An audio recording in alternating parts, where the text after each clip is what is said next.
Hello students, today we are going to discuss modern periodic table.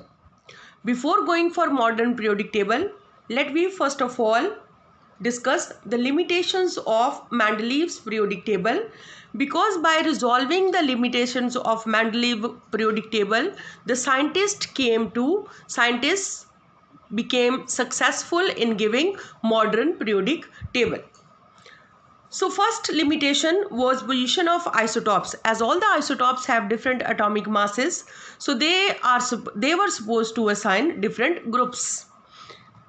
But Mendeleev could not explain this. And why cobalt was placed before nickel, that also Mendeleev could not explain. Now one scientist, Moseley said that atomic number is more fundamental property as compared to atomic mass for the classification of elements. And this is Niels Bohr who prepared modern periodic table. Now what is the modern periodic table? Modern periodic law. That physical and chemical properties of elements are the periodic function of their atomic number. What does it mean? When elements are arranged according to the increasing order of their atomic numbers, after regular intervals, the elements show similar properties. Now, when they took atomic number as the fundamental property of element, the limitations of Mendeleev periodic table were automatically resolved. For example, isotopes. Now all the isotopes, as they have same atomic number, so there is no need to place them in different groups, different places. They can be accommodated at one place. Same way, cobalt has atomic number 27 and nickel has atomic number 28. So cobalt is rightly placed in the periodic table. Now let me discuss modern periodic table given by Niels Bohr.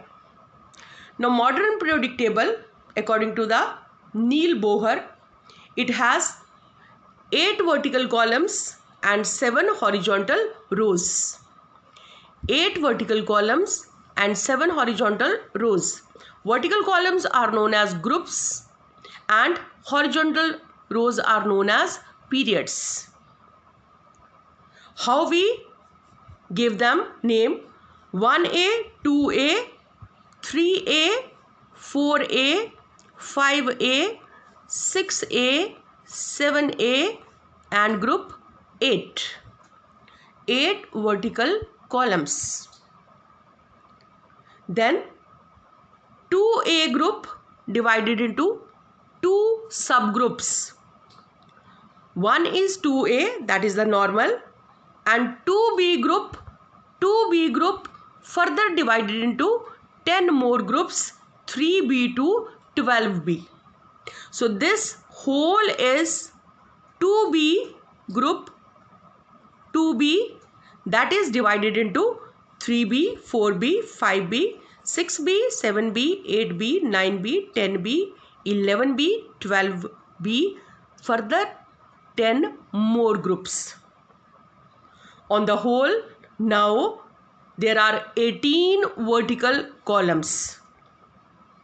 So now the periodic table, modern periodic table, is known to have 18 vertical columns and 7 periods. Vertical columns are called as groups and horizontal columns are called as periods. Now let me discuss groups and periods. Vertical columns, that are groups. So we already discussed that how many vertical columns? Actually there are only 8 vertical columns.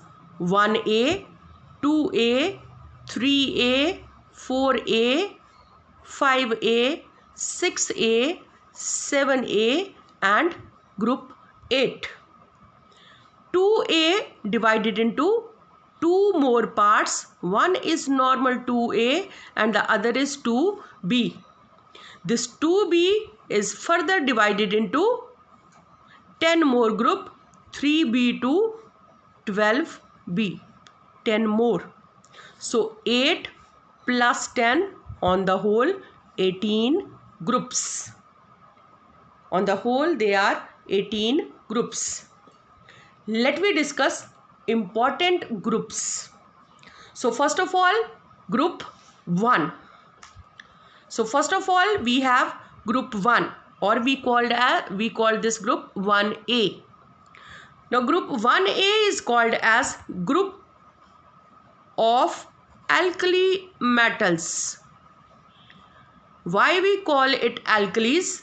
Because the elements which are placed in this group, lithium, sodium, potassium, they give alkalis when they dissolve in water. Metal plus water, they form alkali. Alkalis, they form alkalis. We have potassium hydroxide, sodium hydroxide. So what are alkalis? Alkalis are water soluble base. Alkalis are water soluble base. They are completely soluble in the water. Potassium hydroxide and sodium hydroxide. Group 2. Group 2, this is beryllium, magnesium, calcium, strontium, barium and rhodium. This group 2A is known as group of alkaline earth metal. Alkaline earth metal. Now what are alkaline earth metals? They when dissolve in water, they form basic solution. Basic solution. Alkaline. Alkaline means basic. Basic solution. They form base which are not completely soluble in water. The bases which are completely soluble in water, we call them alkalis. So first group is a group of alkali metals as they form alkalis. But 2A is known as alkaline earth metal because they form base which are not completely soluble in water. They are basic in nature. Metals are basic in nature. Then come group 7A. So 7A, fluorine, chlorine, bromine, iodine. This group is known as group of halogen. Halogen. Now what does it mean? Halo means salt and gen means producer. So they produce salts with all other elements. For example, fluorine and sodium, sodium fluoride, magnesium chloride, calcium bromide, sodium iodide. All these fluorine, chlorine, bromine and iodine, they form salt. That is why we call them, this 7th group is a 7A group is a group of salt producers, or we call them halogens. Group 8. Group 8 is known as inert elements, inert element or noble elements. We call them noble elements. Now why we call them noble elements? Because this is helium, neon, argon, krypton, xenon, radon. All these elements present in 8 group, they do not react. They are inert in nature. They do not react at all. That's why we call them noble or inert. Now, group 1A to 7A and group 8. Group 1A, 1A, 2A, 3A, 4A, 5A, 6A, 7A and group 8.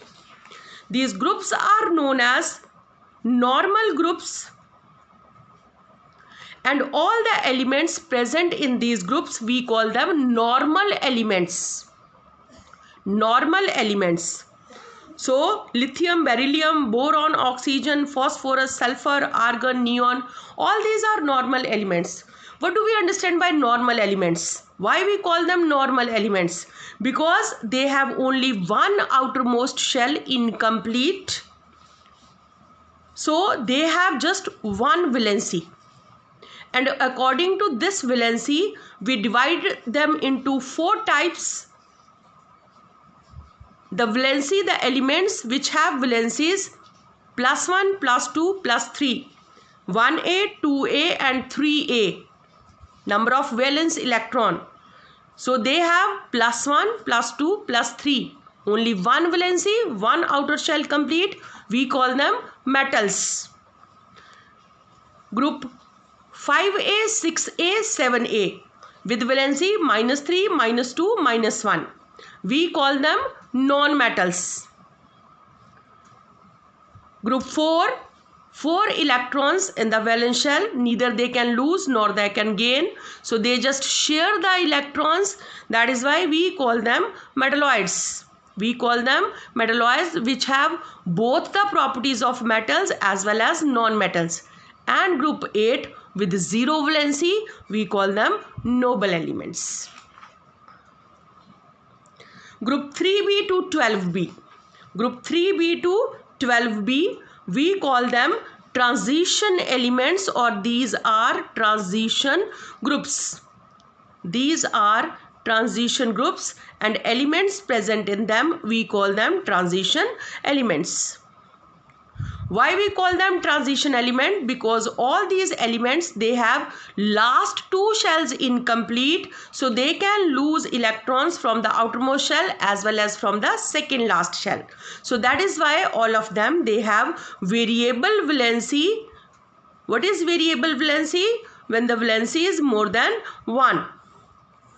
So we call them transition elements. We call them transition elements and the groups are known as transition groups. Let us discuss periods. Horizontal rows. So horizontal rows are known as periods.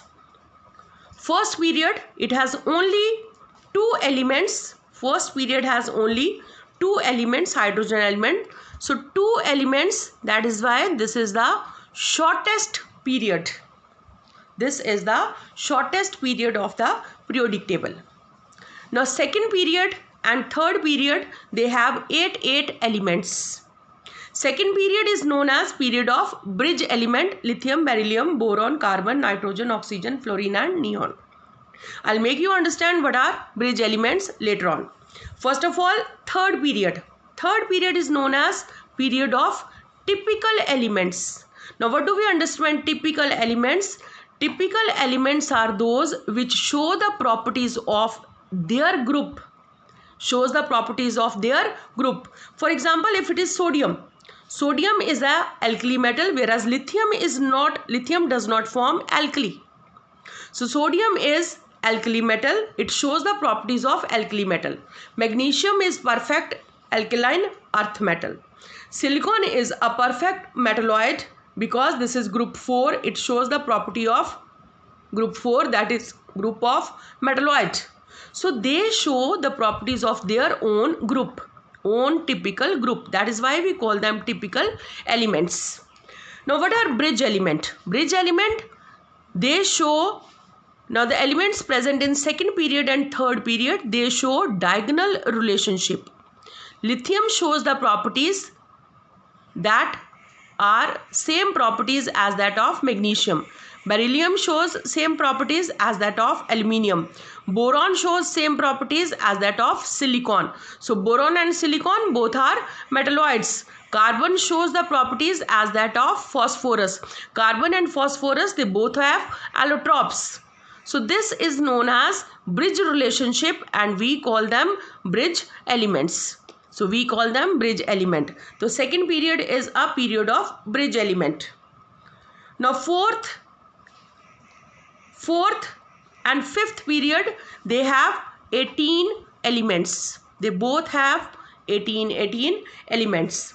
Sixth and seventh period, they have 32 elements. They have 32 elements, but the elements from sixth period, from atomic number 58 to 71, they are placed at the bottom of the periodic table and we call them lanthanides. Elements from 7th period from 90 to 103. 90 to 103, 14 elements. They are again placed at the bottom and we call them actinides. Now as they have a part of transition elements, but now they are from the one group, that is 3b, from, look at here, after that 58 to 71 they are lanthanides, and 90 to 103 a part of 3b, so we call them inner transition elements. We call them inner transition elements. So this is all about groups and periods of modern periodic table. So I will elaborate more about, I will tell you more about lanthanides, actinides and transition elements in the next lecture or in the interactive class. Thank you.